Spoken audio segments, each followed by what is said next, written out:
welcome back to Come Sit With Us podcast, here with me, Nicole, and Anna. Hey. Today we're going to be discussing leading yourself and what that looks like, what it looks like when you're not. Anna, how does this show up for you? This conversation is going to be really good today because I was just telling Nicole, sometimes we talk about stuff that we've already kind of like went through, and then sometimes we talk about stuff because like we're in the pits of it right now. And so this is something that every day I'm asking myself, like, what type of a leader do I need to show up for myself in order to lead my team and in order to like reach my goals, right? And to reach my dreams. And every day I feel like it changes. But today I just feel really excited about talking about this conversation because I've set this really big goal for myself and for my business. And I know it's going to require a whole different version of myself than I'm used to or comfortable with. And so talking about this today definitely feels uncomfortable because I know how I've led myself in the past to get where I've already become, but where I'm going, it feels really uncomfortable right now. And I'm hot and I'm sweating. For those of you who can't see the video, like I'm wearing this big black flowy shirt for a reason today because I am like very uncomfortable. Like what's coming up for me is this happens every time I achieve something and then I set a new goal. It's like this whole new level of me has to like birth itself. And so I know I'm getting ready to go through this like birthing process. I call it a birthing process every time because like it is literally a shedding of old and a regenerating of new. And with that comes pain, comes uncomfortable, comes me having to do things that just feel totally freaking whack. Because I know that if I don't do those things, like I'm just staying in the old. So I'm going to give you some very simple examples of how I kind of like up level in order to move on to like a greater version of myself is I start looking at the different aspects of my life. So I look at like, how often am I working out? How often am I giving myself self-love time? Like how often am I reading beautiful things rather than just reading to be reading? Like how often am I like enriching my soul? How much time am I spending with my family? Like I kind of go through what's my money look like? Like I kind of just go through and take an inventory on where I'm showing up for myself. And then it goes from self to like my business. Then it's like, okay, am I showing up for the people on my team? Am I showing up for my clients? Am I doing the lives? Am I posting consistently? Am I like all those things? And I kind of rate myself. And then it gets really freaking hard because some of those are like a 2 and a 3, and they need to be like an 8 or a 10 in order for me to like move up. Right. So that's why it's feeling uncomfortable because I went through this process this weekend and I started like evaluating where I'm at. And it's like, today, awesome. What is today? Today's a Tuesday. So it's only 2 days into the week. And I'm like, I thought it was Thursday, if I'm being honest. Yeah. It's wait, what? Oh, we had something planned for today? I love that. I love that you take an inventory. I love that you check in with yourself. I feel like it's the art of being very intentional with your life and with designing your life intentionally in how you want it to be. And in order to do that, you do have to check in to see where you're at. Where am I at? I love that. I love that you do it with the different areas you do. You know what's crazy too is where it feels uncomfortable is when you like sit with it. And you like have the numbers of how you rated yourself in front. And that's how I am today is I did it this week on Sunday. And then yesterday I was like feeling very like, I don't want to look at this. And today now I'm looking at it and now I'm like, okay, the woman who is making $10 million a year, like she really cares for her body. And so like she, I'm working out 5-6 days a week, but the food I'm putting in the body maybe doesn't match that. So it's like looking at all those different things, right? So yeah.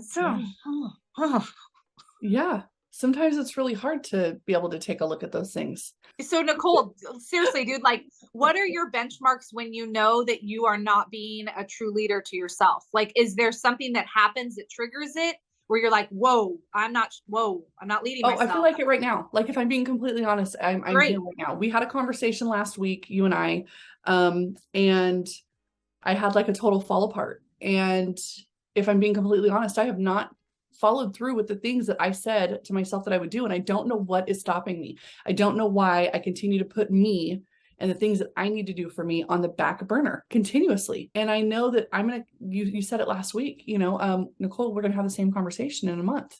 Like, we're going to be having the same conversation continuously if you don't do something. So for me, the benchmarks are, if I'm watching a show, that's why I don't watch TV. I really don't. I don't want to get into a new series. I don't want to like something new. I don't want to get on the bandwagon with whatever everybody else is watching on TV, because I will get sucked in and it will be my way of checking out. And I know that that's like a trigger for me. So really trying to be intentional about showing up in the best ways that I can and asking myself, what is it that I need today? Because I'm not the most organized person.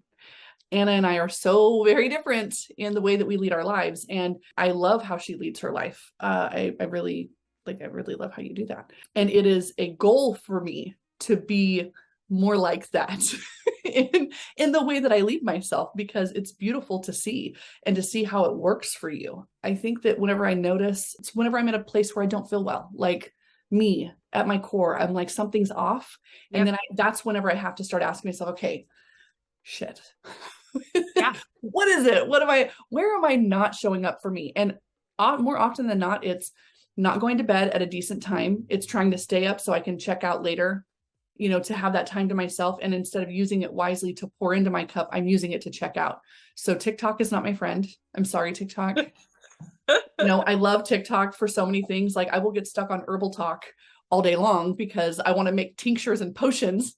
I swear to God, I've got so many homemade medicines brewing in my cabinet right now.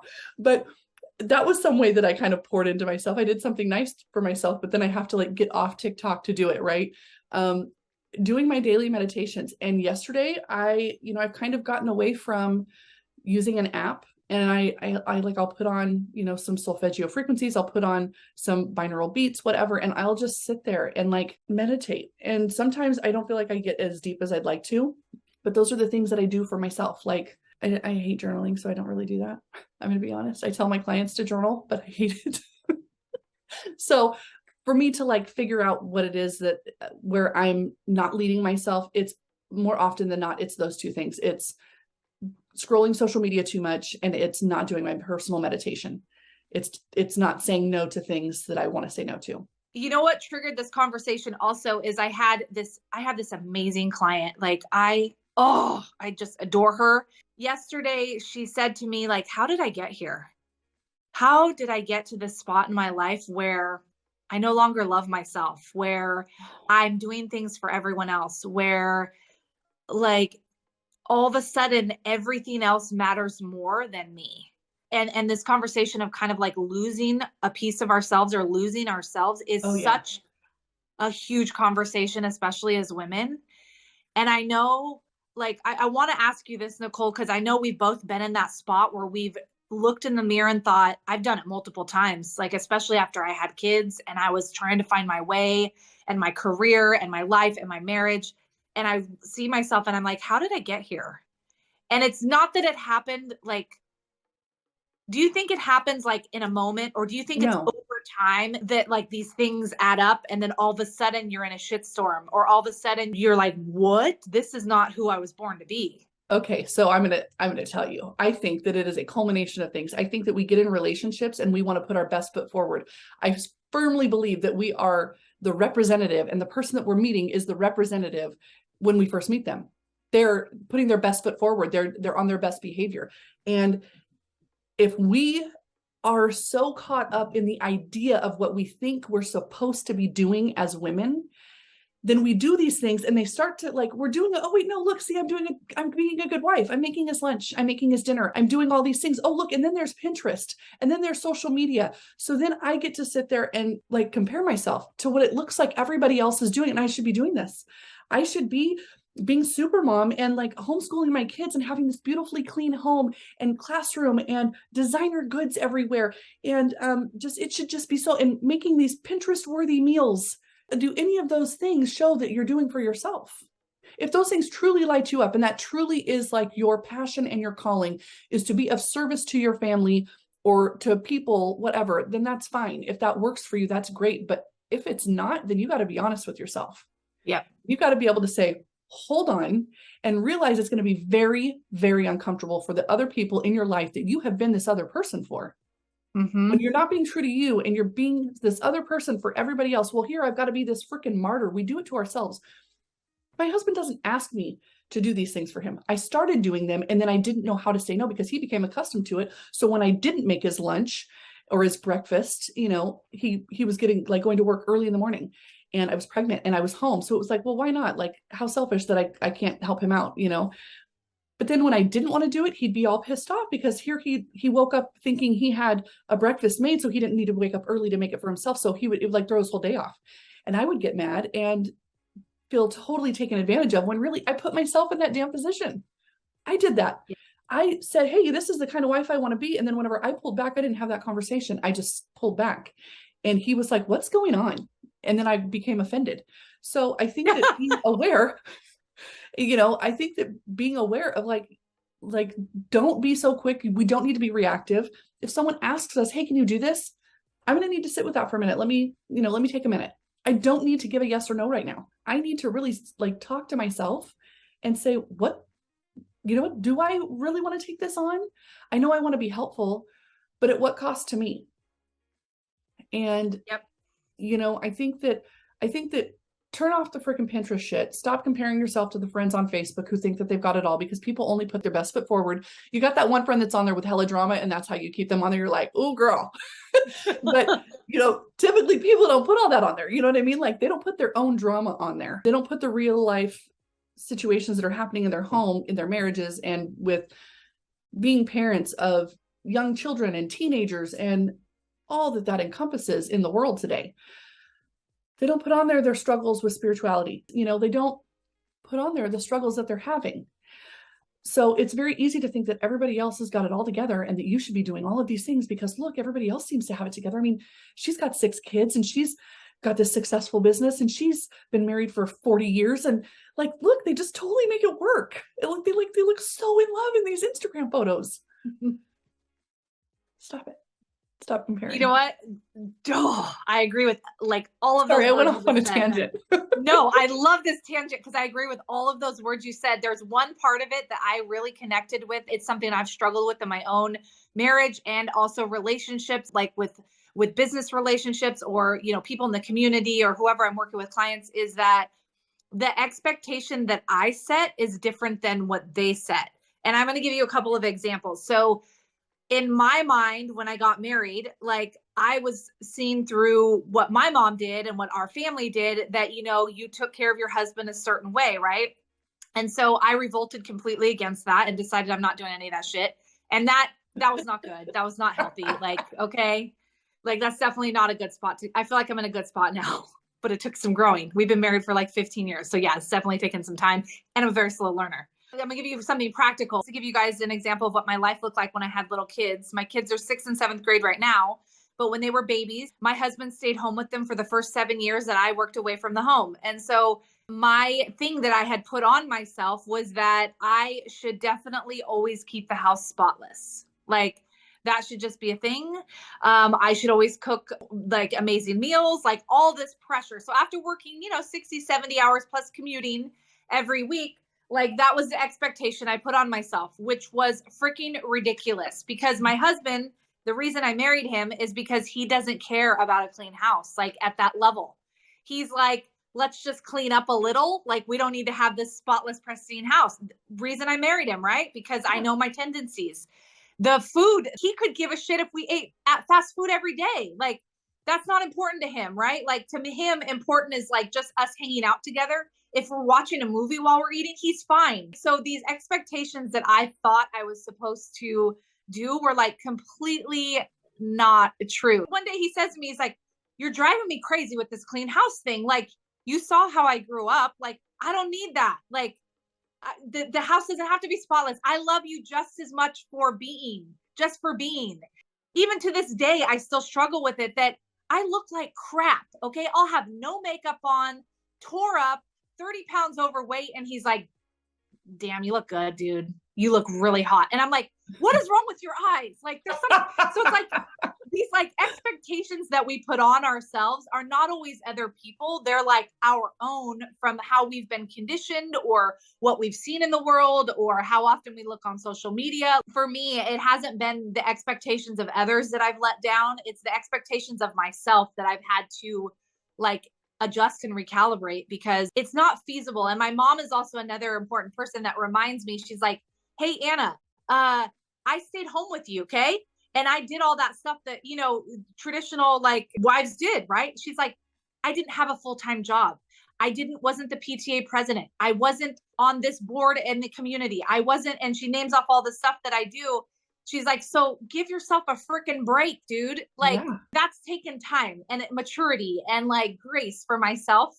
And I feel like I do fairly well at it now. I'm going to have my ups and downs. It's definitely been more extreme, but I think that's just a really important point to make that sometimes the stuff we set out for ourselves to accomplish is just like unrealistic. It is. It's really hard for people when we're not true to ourselves because then they have to adjust that we aren't the person that we presented ourselves to be. Yeah. And you're doing yourself a disservice, but you're also doing the people in your life a disservice. I pulled back a lot in my marriage. When my husband and I first got together, I was a full-time nurse. I mean, that's like, you know, I was working 6 days on, 8 days off. But those 6 days, I was going to work at 7 p.m. I would still have a full meal ready, have picked up the kids, taken people to practice, dinner ready every night. It was exhausting. I was living on like 4 hours of sleep. And then I started to lose my memory, like legit. And my doctor said, you cannot do shift work anymore. Like you cannot do night shift anymore. Like I'm 43 and I was tested at 40 for freaking early onset Alzheimer's. Okay. Like that's how bad it was. It did my body a disservice. Mm-hmm. You know, it was affecting my marriage. It was affecting my relationships. My husband had to learn how to do some things on his own. And even like last night, he's like, so what are we doing for dinner? And I'm like, I don't know. You've been home all day long, just like I have. Like, you didn't think of what you wanted for dinner until 6:30 at night. I don't really want to make dinner for everybody because nobody wants to eat what I make. And it's not because I'm a bad cook. It's because, I don't know, I got like 17 recipes, maybe 20, and they're tired of eating them. And I don't know what the hell to make for these freaking people. My daughters don't want vegetables. They want to eat all sugar. The teenage boys, my son the other day tells me, Mom, can we just have something that's like I'm so tired of like beef and chicken. And I'm like, okay, so you want pork? Yeah, I don't really like pork. I'm all, then what the hell is there? Bro, like, what are you talking about? You want lamb? You want me to go get some venison for you real quick? I'm sorry. You're 19. Figure it out. Figure out what you want to eat for dinner. You got a cookbook in there. Go ask Snoop what you want, what we're making today. Okay, he got the Snoop Dogg cookbook. Go make something out of there, honey. My 14-year-old is like, I don't know. I just don't want this. I mean, the kid could eat sushi every day. He's got like a very expensive palate. I'm like, I don't know how to make that. I don't know how to do that. I just had to kind of pull back. And I used to really love cooking for my family. It was something I really did enjoy. I've always loved cooking. But when it becomes something that no longer is like joyful, and I resent it, then I have to say, oh, you know what? I'm sorry. This is how I'm feeling about this, honey. And I know it's going to be hard for you to maybe feel like you're going to have your own feelings about it, but I don't really want to cook dinner anymore. So we're going to have to figure out something else. I don't want to do that anymore. I don't enjoy it. I feel resentful of it. Everybody needs a day now. Like we've got old enough people in this house that everybody gets a day where they can cook a meal. And I will throw something in that crock pot so quick. I don't care if they eat it or not. I did it. It's done. My job's done.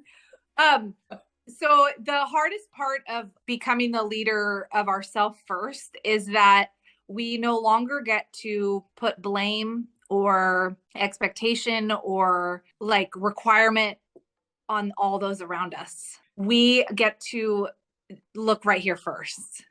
And that's like, it's so hard sometimes. I don't want to. Guys, I am speaking from experience. Like, I spent an entire decade of blaming and resentment towards my husband. Like, he's not doing this. This isn't happening. It's all because of you. Like, all this stuff. Like, until the day I looked at myself and thought, holy shit, like, I got to change myself. Nothing in my world is changing except like me. I have to change myself in order for all this to happen. So I think the part and current day of where I'm at right now is that anytime we are doing something new or up leveling or like expanding or all that stuff, like there's been a very small handful of times in my life when I've had expansion, and it was like this, oh, like glory, this is amazing. Oh my God, I just stepped into this. This is wild. No, no, no, no. It's always felt like the majority of the time, like a birth. Like, you know how damn painful birth is. Yeah. Like, it's like, oh, or like people that have women that have severe periods every month. I'm one of those also. Yeah. But like, it's No, like you're rebirthing, dude. You are like, you're shedding off. And with that comes like a moment of transition. So I know this like cycle that's happening right now. It starts with uncomfortable and then it goes to like sweating and pain and like, ah, like where am I becoming? And then, you know, you hold out for that period of time. There's like a period of time when we, as we evolve, you know, and sometimes it's shorter for me and other times it's really longer. I've done a lot of the hard work. So now it's a shorter period of time. But in the beginning, it was a long time. Sometimes it took me 6 months. The beginning of this year, I took like 4 months off from my business. Like I just did the minimal because I knew I made a declaration in December of where I was going with my business. And I knew in order to become that leader and that person, like I had to, some stuff had to be worked out in myself. yeah, So I I feel think like it's I'm there okay right to now. have those, Yeah. right? Those pauses. Like we have to have those pauses at moments in order to like really push up even more. Yeah. So Yeah. you take pauses. I do. I really Yeah. do. Unfortunately, when I take pauses, it looks like inconsistency. I think that that's how it translates is to inconsistency. So I'm actually trying to work on that currently. I think that with everything that you're talking about, I think that what comes up for me is boundaries are like the number one Yep. thing that you have to have because I firmly believe, and I know this is really going to trigger people. This is really going to trigger people because if you've ever had like abuse in your life, you're going to be like, no, Nicole, but just hear me out. If you are an adult, what's going on in your life is not how you want it. You are the only person who can change it. We will be treated how we allow ourselves to be treated. And when we leave and we remove ourselves from these situations, like my boundaries aren't being respected here, this is, I'm beginning to feel resentment, and you start to back away and people see that there's a change, just know that like you are the only person that can change how you feel. What you just said, Anna, as far as your marriage and you spent all these years being resentful of your husband and feeling like, hey, like maybe not resentful, but like, No, hey, no, it was resent. because It you was know, anger. that, yeah. Yeah. So for me, I had a lot of resentment. It got addressed. I mean, we weren't living together at the time. So that, I mean, I can't really suggest that for everybody's marriage, but it was the best thing that we did for ours was live separately for a year and a half. We were still totally committed to our marriage, but that's when I found my boundaries. That's whenever I found my fire again. That's when I made the decision, no, I'm not going to do this. And no, if you get upset about it, I'm so sorry that that's, you know, like gentle parenting with your spouse. Okay. Just think that. Okay. Like, oh, you feel disappointed. Oh, I'm sorry that you feel disappointed, but no, we can't do that right now. Gentle parenting my husband. I think that boundaries are like the number one thing. And when we realize like we control that, we control how we're treated in the world and like what we sit around for, I guess is what I mean. Like we can't control how other people choose to treat us, but we can change how we choose to show up for that conversation or if we show up at all. Like, yeah, totally so agree. I think that the boundaries are like the key. They are the first point in you being able to lead yourself because without strong boundaries, you're not going to be leading yourself. You're not going to be able to say no to the thing you don't want to say that you don't really have time to do, but you're going to make yourself a martyr unnecessarily with all of the tasks or all of the things and putting yourself on the back burner and putting everybody else's needs ahead of yours. That all comes with a lack of strong foundational boundaries and realizing that like, shoot, I forgot where I was going with that. Something about boundaries. Anyhow, shit. It'll come back to me as soon as we get done. I'll be like, oh, aha. That totally always happens to me where I'm like, I had a really good point to say, or I had really something really great to make. Yeah, okay. So how have you set boundaries like in your own life, Nicole? Like especially like in your current state right now, we've talked about like how we both set boundaries in our relationships and like some with our business, but like right now where you're at, looking at yourself as a leader, like where are you setting the most boundaries when it comes? Is it time? Is it money? Is it boundaries with relationships? It's boundaries with what I'm willing to take on. where before I could never say no to anybody. I was like, oh, you need me to work that extra shift for you? Yeah, sure. I can do it. And now it's put, I said yes to everything because I wanted to be a people pleaser. I didn't want to upset anybody. And now it is showing up in, how do I feel about that? Like I'm checking with myself first. I don't know if I said it on one of the previous podcasts or not, but I did a meditation, I don't know, in the last month. And it was like my inner child, like my 5-year-old self showed up and was like, can you just put me first, please? Can you just put me first? Can't you just put me first? And that was huge for me. It was like, oh my God, like I have to put her first. I have to put us first. And in another meditation, I had this come through, and it was like I was having a conversation with my highest self, like the version of me that is successful beyond my wildest comprehension, that has the life of my dreams and so much more. And she looked at me and said, I don't even get to exist if you don't do the work. And that was huge. I mean, that was with those two things. And I forgot about that until literally like 3 days ago. Completely forgot about it. And I was like, oh, it was like she was in my head. And it sounds crazy, but like I was just walking in la la land. And she was like, hey, you remember me? I don't get to exist if you don't do the work. So do the freaking work, Nicole. And that's really what it is. So I love that you're saying that, because this weekend I had something very similar happen. And I think that's why I feel so raw right now, is because I too, I do a good amount of meditation, like every day I do it. And I was like quiet for a minute, and I had asked for these, I'd asked God for these things, and I had like been praying and reading the Bible and stuff and different stuff. Right. And I heard something very similar, like of what you just said, like, and it was those exact words: I don't exist unless you put the time and work into this. Like, you will never see the version of yourself that you were created to be unless you put the time and work into it.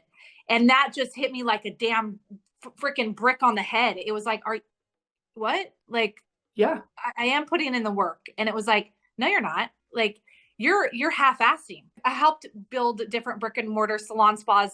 And there's a certain way you act when you make like 50,000. There's a certain way you act when you make 100,000. There's a certain way you act when you make 1,000,000, right? And there's a different type of a person that shows up that is like busting their ass to make $1,000,000, right? So like when I heard that voice this weekend, I was like, oh, uh-oh. Like, uh-oh. Yeah. I feel like, if I'm being completely honest, like full disclosure here. Oh God, can't believe I'm going to say this on an actual recording. I've been showing up as a hobby hypnotherapist. That's how I've been showing up. I'm not showing up as a business owner. I'm not showing up as someone who wants to grow their business and help freaking millions of women. Like, that's not how I'm showing up. I'm showing up like it's a hobby. Oh, this little fun thing to do in my spare time. Are you kidding me? And then I want to feel some kind of way about the fact that it's not as successful as I want it to be. Well, Nicole, you got to do the damn work. And that is my wake up call. Like, that is me checking myself, leading myself, and saying, okay, you're not showing up like someone who's taking this serious. You're showing up just for the appointment. You can't just show up just for the appointment. You got to show up 100% every day in what you do. You just said something super cool that I love. Like, you just have to show up 100% every day in what you do. So if it's not necessarily like your business, you don't have quite that level that you want it, but just show up your best every day at everything you do. Like, show up the best version of you to be a mom, a husband, or excuse me, a wife, like someone who, jumps on the calls, someone who posts on social media, someone who puts herself out there. Like, that's the focus that I have every single day, is like, are you showing up your best at everything? Are you doing it? Like, and some days that looks different. Some days I like, today I feel like shit. My period's on. I'm just like tired. And I'm like, but you know what? That's not an excuse. Like, what's your best today? What can it be today? And so I love that you shared that, Nicole, like, because you know what? There are so many women out there right now, and men, who have this passion for some type of entrepreneurial endeavor. And they have this story in their mind of like what they want. And then they're just kind of like walking towards it instead of like deciding that the ships are burned and like there's no other option. Like, I'm effing going for this. Like, and I think it's not, for myself, and I can speak, is that it's been an evolution. It's been like, some days I wake up and I'm on fire, but other days I feel defeated and I'm like, I can't do this anymore. This is wild. This is crazy, right? There's still a glimmer of hope in there, but there's also this lack of motivation to actually put my foot forward and like continue, right? And I think it's really brave of people, especially you, for just saying that right now, because I can guarantee you, there are more times than not entrepreneurs out there in the same exact position, expecting higher results than what the work they're willing to put in. Yeah. And that, I think that's so honorable when someone can just say, no, dude, like the dreams I want are so damn big. Like I'm not showing up for those at the level that I know that I was created to show up at those. Oh yeah. So I love that you said this. I know that's hard to say. It is. It's like having a mirror right in your face and realizing I'm the reason that I'm not successful. It's not because of my clients. It's not because social media or the algorithm. F all that. It's not the freaking algorithm. It's that I don't show up consistently in my business. Straight up.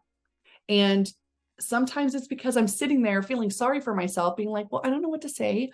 And like only 2 people showed up for my masterclass. And like, I want to feel bad about that. Screw that. You don't get to just sit there and feel bad about it. Like, yes, take a moment, take your pause, be like, okay, yeah, that sucked. I'm glad that those 2 people showed up though. I'm super grateful for those 2 people who showed up. And then show up in the rest of your day prepared. Don't go to the freaking meeting without a note and a freaking like a piece of paper, something to write. Like be prepared in your life. Be prepared in your day. Like get it together, Nicole. Nicole and I were talking last week, and this was a huge learning point for myself on the drive that I have for my own business. And I told Nicole this, and I've told a couple other people this story, but I was with someone before in a business and she taught me something super valuable. And it's the thing that I carry with me every day. And if you're new to business or you're experienced in business, like you'll be able to hear this out. But in order to be truly like successful in where we're going and what we're doing, like we can't actually be there unless we are okay in our mind with turning on the camera and speaking the love and the joy about hypnotherapy or about coaching or about whatever it is that your passion is, right? And know that on the other end, there's absolutely not one effing person watching. And you being totally okay with not having a goddamn person on the other end and still showing up and giving your all and getting excited and knowing that the actual physical form of a person on the other end is not what transcribes into the love of your game. So in order for us to truly have passion and excitement for our businesses and for the things that we're doing in life, like we have to be okay with no one there on the other end. And we have to know, and this is where my faith comes in huge, is that I did a post earlier today and someone said, like you speak the words like 9,000 people or 10,000, a million people are watching, and you just can't see them. So I think we have to keep that into our minds also, is that even though there's not a like, or even though there's not a comment, or even though there's not something there to give us instant gratification, like people are watching. And I believe in a high level of God, like God and I are like, ugh. And I know that the things that I say and that the other women in my world say, like the message gets carried. And when it's the right time and we're ready to show up as that leader, it comes in. It comes in more ways than we can ever imagine. So that's my end, Nicole. Okay, I have to tell you, I'm so glad that you mentioned this though, because you told me this story last week about this person, nobody being there, and them giving this whole speech as if like they did the whole thing as if the place was filled. I thought of that last night. Scenario real quick, you guys. So we show up to a place back east, and it's an event that we've sold, and people have bought tickets, and we've sold tickets. Okay, we go up to do our presentation and to do this whole thing that we have prepared months for, and not one person shows up. And we made a pact in that moment that we didn't give a shit. We looked hella cute. Our hair was on point. Our makeup, we had just gotten our makeup done. We're like, we are going to own this. We are going to have so much damn fun. And that moment is the moment that triggered into my brain and taught me that it's not about that. It has absolutely nothing to do with that. It's me showing up. You shared this with me last week. And then yesterday I was on my live. One person showed up in the live And then like 15 minutes in, they went out and I saw the number go away. And I thought of that in that moment. That's the visual like representation, the idea of what you had said of her standing there on the stage and the place being empty. That came to my mind. And I was like, screw it, we're doing this. Own I'm that keep shit. the same energy. And I did my whole thing as if I was talking to 20,000 people. Okay, maybe not 20,000, like maybe like 15, but but like, you know, people. And so I love that you shared that with me. And I hope that, you know, as our listeners listen to this, that this will inspire them in ways to show up for themselves every day and to show up even when they think that nobody's watching, and to show up 100% in all that you do. And when we were talking about marriage earlier, that also means that too. It's not a 50-50, it's 100%. And it's 100% of you showing up in your business and in your friendships. Show up. Yeah. So yeah, that's it. Thank you so much for joining us, guys. Oh, so good today. So good. I'm so glad that I didn't cancel this because of my headache. I'm so glad I showed up. Me too. Oh, I love Thank you this. guys. Thank you for listening. Go check out the Instagram page. Go have a conversation with us. See you guys later.